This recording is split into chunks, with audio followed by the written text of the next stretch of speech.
क्या क्या क्वेश्चन में क्या क्या दिया गया है। तो क्वेश्चन में कह रहा है कि the sum of 4th and 8th term of AP is 24 and the sum of the 6th and 10th term is 44।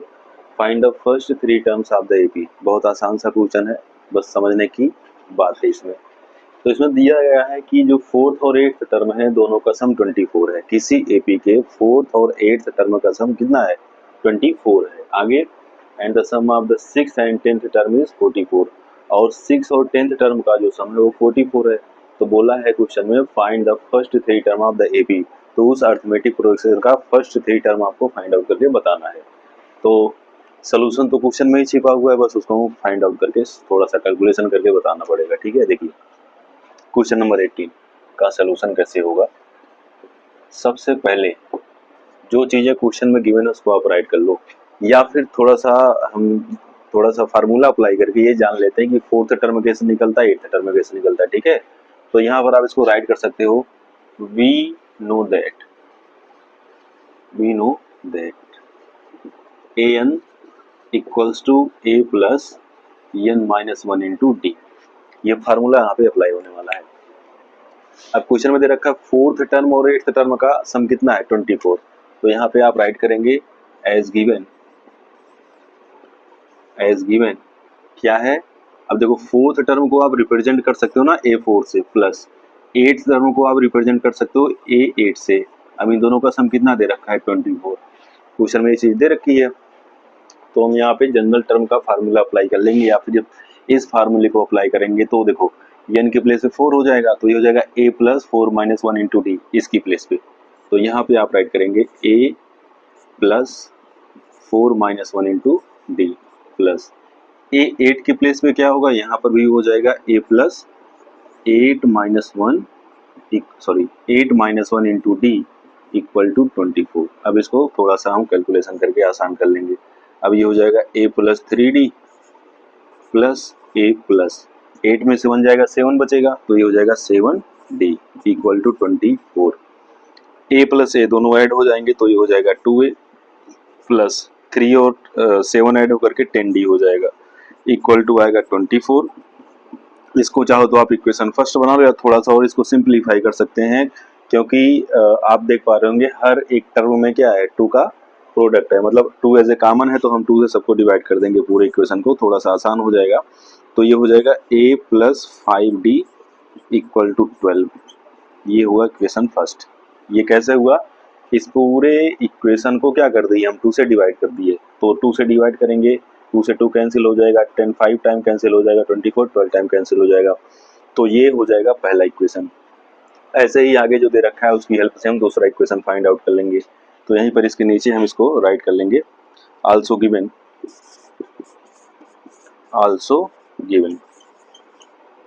क्या दे रखा है? इसमें दे रखा है 6th टर्म और 10th टर्म दोनों का सम कितना है? 44 है। तो यहाँ पे आप राइट करेंगे a6 plus a10 equal to 44। यहाँ तक ये दूसरा था, ठीक है। अब इसके नीचे हम दूसरा केस मतलब यहाँ पे दूसरा केस चल रहा है। तो a6 को आप राइट कर सकते हो a प्लस 5d, फार्मूला वही अप्लाई होगा, थोड़ा सा स्मार्ट वर्क करेंगे हम। a10 को आप राइट करोगे a plus 9d equal to 44। तो उसी तरीके से a प्लस a ऐड होकर के 2a हो जाएगा, और 9 प्लस 5 ऐड होकर के 14d हो जाएगा इक्वल टू 44 हो जाएगा। यहाँ पर भी सब क्या है? 2 के मल्टीपल्स हैं, तो सब 2 का मल्टीपल है, तो 2 से डिवाइड कर दिया जाएगा। तो यहाँ पर हो जाएगा a प्लस 7d और इक्वल टू 22। ये हमारा इक्वेशन सेकेंड हो जाएगा। इक्वेशन फर्स्ट यहाँ पर है, इक्वेशन सेकेंड यहाँ पर है। अब दोनों इक्वेशन देख करके आपको कुछ याद आ गया होगा, pair of linear equation in 2 variable बन गया।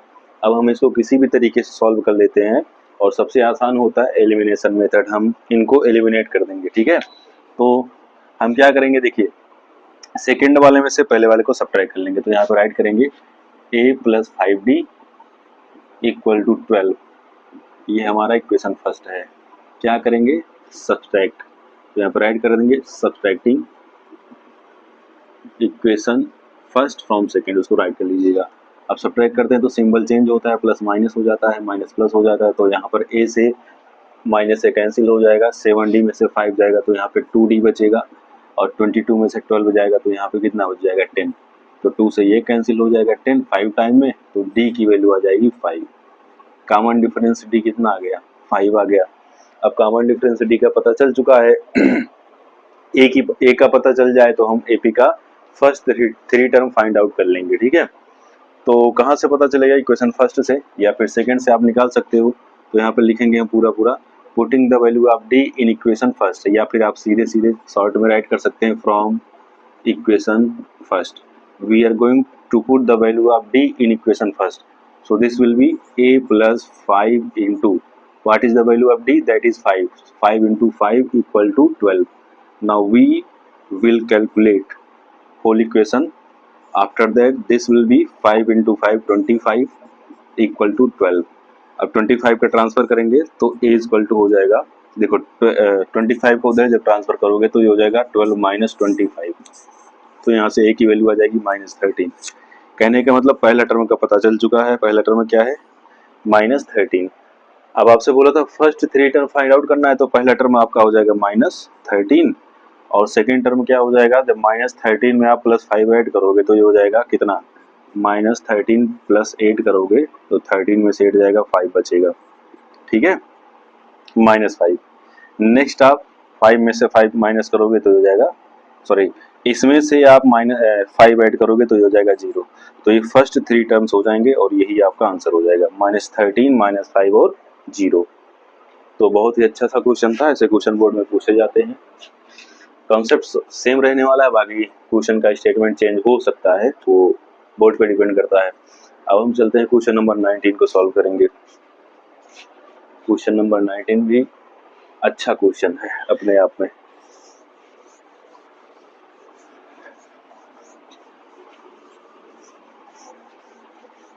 इस पूरे एक्सरसाइज में एक ही फार्मूला अप्लाई हुआ है, nth term of an AP। Formula होता है a + n - 1 × D। तो क्वेश्चन नंबर 19 देखिए क्या कह रहा है। क्वेश्चन कह रहा है कि Subba Rao started work in 1995 at an annual salary of ₹5000। तो सुब्बा राव किसी आदमी का नाम है, इसने 1995 में कोई वर्क स्टार्ट किया एनुअल सैलरी पर जो कि थी 5000, मतलब 5000 सालाना की सैलरी पर उसने क्या किया, कोई वर्क स्टार्ट किया। And received an increment of ₹200 each year, और हर साल वो 200 रुपए का इंक्रीमेंट प्राप्त किया। In which year did his income become ₹7000, किस साल में उसका जो टोटल इनकम होगा वो 7000 हो जाएगा, ठीक है। आई होप क्वेश्चन समझ में आ गया होगा। अब हम सबसे पहले ये जो डाटा दे रखा है इसकी हेल्प से एक AP बनाएंगे और वहां पर पता करेंगे कि जो 7000 होगा वो किस टर्म पर आएगा, और वही हमारा आंसर हो जाएगा। तो सबसे पहले आप राइट करेंगे एज गिवन। देखो according to above condition we can write it according to above condition और अकॉर्डिंग टू क्वेश्चन। जो अर्थमेटिक प्रोग्रेशन बनेगा वो क्या बनेगा, तो इस यहाँ पर राइट करेंगे एज गिवन AP। जो सुब्बा राव का एनुअल सैलरी स्टार्टिंग में मिला था वो कितना मिला था 5000, तो वही हमारा पहला टर्म हो जाएगा। तो AP इक्वल टू हो जाएगा, यहाँ पे लिख लेना अकॉर्डिंग टू क्वेश्चन, ये हो जाएगा 5000। अब बोला है कि हर साल वो 200 रुपए का इंक्रीमेंट फाइंड आउट करता है या फिर रिसीव करता है, तो उसको जब इंक्रीमेंट मिलेगा 200 का तो 200 इसमें ऐड हो जाएगा 200, तो ये ऐड होकर के हो जाएगा 5200। ऐसे और बहुत सारे टर्म्स यहाँ पे हम निकाल सकते हैं। तो ऐसे कहीं ना कहीं ऐसे चलते हुए उसकी सैलरी कितनी हो जाएगी, 7000 हो जाएगी, और हमको बताना है ये किस ईयर में होगी। कहने का मतलब n की वैल्यू आपको बतानी है, जो 7000 सैलरी रिसीव करेगा वो किस साल में करेगा। तो यहाँ से दो चीजें क्लियर हो रही हैं, जो पहला टर्म है वो है 5000 और जो कॉमन डिफरेंस D है वो है 200, क्योंकि ये फिक्स नंबर है 200 ही है जो हर एक टर्म में ऐड होकर के आगे बढ़ता हुआ चला जाएगा। अब आपको बताना है 7000 किस टर्म पर होगा, तो यहाँ पे आप राइट करोगे जैसे हम पिछले क्वेश्चन में करते आए हुए हैं, वही काम यहाँ पर भी करेंगे। Let AN equal to 7000। AN क्यों कंसीडर कर रहे हैं, क्योंकि हमको पता नहीं है किस साल उसकी सैलरी 7000 होगी, और वही N की वैल्यू ही होगी जब उसकी सैलरी 7000 होगी। तो एन का फार्मूला अप्लाई करिए, फार्मूला क्या होता है, a plus N minus one into D equal to 7000।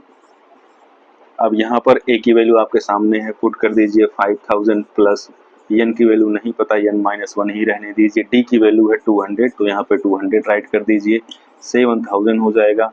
5000 का उधर ट्रांसफर करेंगे तो N minus one into 200 equal to 7000 में से 5000 माइनस कर देंगे तो 2000 बचेगा। मैं लिख भी दे रहा हूँ, नहीं तो कुछ लोग समझ नहीं पाएंगे कैसे कैसे क्या हो गया।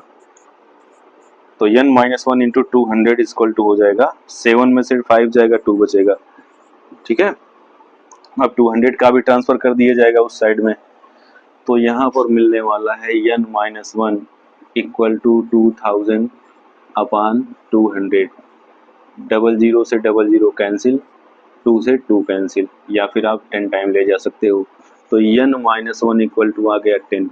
अब 1 का ट्रांसफर करेंगे तो n इक्वल टू हो जाएगा 10 प्लस 1, और यहाँ से n इक्वल टू आ जाएगा 11। तो कहने का मतलब 11th ईयर में उसकी सैलरी कितनी हो जाएगी, 7000 रुपये हो जाएगी। तो यहाँ पे आप राइट करोगे इन 11th year he will receive rupees 7000, ठीक है। और भी चीजें लिख सकते हैं आप, आपकी मर्जी अगर आपको आता होगा तो। अच्छा क्वेश्चन था 19 नंबर। अब हम क्वेश्चन नंबर 20 को सॉल्व करेंगे। क्वेश्चन नंबर 20 में थोड़ा सा कैलकुलेशन करना पड़ेगा, थोड़ा सा, ये बस वहाँ पे डेसिमल वगैरह दे रखा है। कुछ लोग होते हैं जो डेसिमल से घबराने लगते हैं, देखते ही हाथ पैर कांपने लगते हैं। ऑलरेडी माइंड सेट हो जाता है कि अब क्वेश्चन को हम नहीं कर पाएंगे डेसिमल को देखने के बाद, लेकिन यहाँ पर क्वेश्चन को करना पड़ेगा, कुछ नहीं, सब आसान। देखिए, Ramkali saved ₹5 in the first week. एक एक स्टेप को समझेंगे हम। रामकली ₹5 सेव करती है in the first week of the year, साल के पहले सप्ताह में या फिर फर्स्ट वीक में वो ₹5 सेव करती है। And then increased her weekly saving by ₹1.75, और हर हफ्ते वो अपना सेविंग इंक्रीज करती है कितने रुपए से, 1.75 से। कहने का मतलब जब वो पहले हफ्ते में ₹5 सेव करेगी तो अगले हफ्ते उसमें 1.75 रुपीज और ऐड करके सेव करेगी, तो हर हफ्ते ऐसे इंक्रीज करते हुए चली जाएगी। आपसे कह रहा है कि if the nth week her weekly saving becomes 20.75 rupees. कह रहा है कि अगर nth वीक में उसका वीकली सेविंग जो है वो 20.75 रुपीज होता है तो फाइंड यन। फाइंड यन का मतलब हमको वो वीक बताना है किस हफ्ते में इसकी सेविंग जो है वो ₹20.75 हो जाएगी। एन की वैल्यू बतानी है कुल मिलाकर के, जैसे हमने इसके पहले वाला क्वेश्चन किया। तो सबसे पहले यहाँ पे हम राइट कर सकते हैं अकॉर्डिंग टू क्वेश्चन क्या बनेगा, अर्थमेटिक प्रोग्रेशन जो बनेगा उसको आप राइट कर लीजिए। सबसे पहले वीक का जो सेविंग है ₹5 है, उसके बाद उसमें जब आप 1.75 ऐड करोगे तो ये हो जाएगा 6.75। ऐसे ये ऐड होता हुआ चला जाएगा, जितनी मर्जी उतना कर सकते हो आप।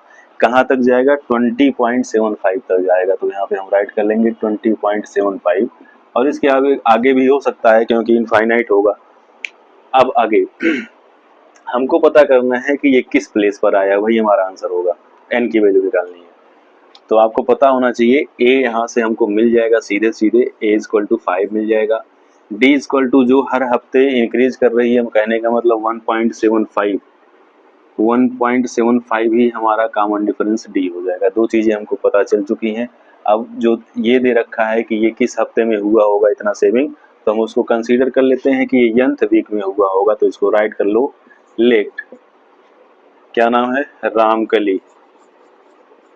रामकली सेव ₹20.75 इन nth वीक, और दे भी रखा है कि nth वीक में सेव कर रही है। तो हम यहाँ पे राइट करेंगे ए एन इक्वल टू 20.75। अब इसी को सॉल्व करके ए की वैल्यू बतानी है। Formula a plus N minus one into d apply होगा, इक्वल टू 20.75 हो जाएगा। ए की वैल्यू हमको पता है ये 5 है, एन की वैल्यू नहीं पता है, डी की वैल्यू पता है। जो वैल्यू पता है वो सारी चीजें पुट करते हुए चले जाएंगे, स्टेप बाय स्टेप सोल्यूशन हो जाएगा। 5 का ट्रांसफर करेंगे उस साइड में तो ये हो जाएगा n-1 into 1.75 equal to 20.75 minus 5। 5 इधर प्लस उधर जाके माइनस हो जाएगा। आगे this will be n-1 into 1.75 is equal to, now when we will subtract 5 from 20.75, this value will be 15.75। जिसको सब्सट्रैक्शन नहीं आता होगा वो प्रैक्टिस वगैरह कर सकता है क्लास 5th और 6 की बुक लेकर के, क्योंकि आप 10th में पहुंचे हो, अगर आपको ये सब चीज़ें नहीं कैलकुलेशन करना नहीं आता तो आपकी पढ़ाई बेकार है, आपने 10 साल अपना बर्बाद कर दिया। अब देखिए क्या होगा, ये हो जाएगा n-1 इक्वल टू, इसका ट्रांसफर करेंगे उस साइड में तो ये हो जाएगा 15.75 अपान 1.75। अब यहाँ पे थोड़ा सा कैलकुलेशन आपको करना पड़ेगा। कैलकुलेशन कैसे होगा, देखो डेसिमल के बाद 2 डिजिट इधर भी है 2 डिजिट इधर भी है, तो हम सीधे सीधे डेसिमल को कैंसिल भी कर सकते हैं। अगर आप कैंसिल नहीं करना चाह रहे हैं तो हम क्या कर देंगे, 100 से मल्टीप्लाई करके दो ऊपर और नीचे ये चीजें इक्वल हो जाएंगी, तो ये हो जाएगा n-1 इक्वल टू 1575 अपान 175। अब आपको दिख रहा होगा 5 से बड़े आराम से डिवाइड हो जाएगा, तो ये हो जाएगा 5 3 जा 15, यहाँ पर क्या बचने वाला है 2 5, तो 5 5 जा 25 हो जाएगा। फिर करेंगे 5 3 जा 15 और ये हो जाएगा 5 1 जा 5, 5 3 जा 5 5 जा 25, फिर ये 5 से होगा 5 से 1 जा 35, फिर इसको कर लो 5 6 जा 30, 5 3 जा 15 और ये जाएगा 9 टाइम, तो यहाँ से ये हो जाएगा n-1 इक्वल टू 9। अब -1 का ट्रांसफर करेंगे तो n इक्वल टू हो जाएगा 9 प्लस 1 और यहाँ से n इक्वल टू आ जाएगा 10। तो कहने का मतलब n की वैल्यू आपको बतानी है, n की वैल्यू 10 आ गई है और यही आपका आंसर होगा। इसका मतलब ये होगा कि 10th वीक में जो उसका सेविंग होगा वो 20.75 हो जाएगा। तो क्वेश्चन को सॉल्व करने का तरीका अच्छा लगा होगा आपको, स्क्रीनशॉट ले सकते हैं। और एक्सरसाइज 5.2 यहाँ पर खत्म होती है और आगे हम सॉल्व करेंगे एक्सरसाइज 5.3।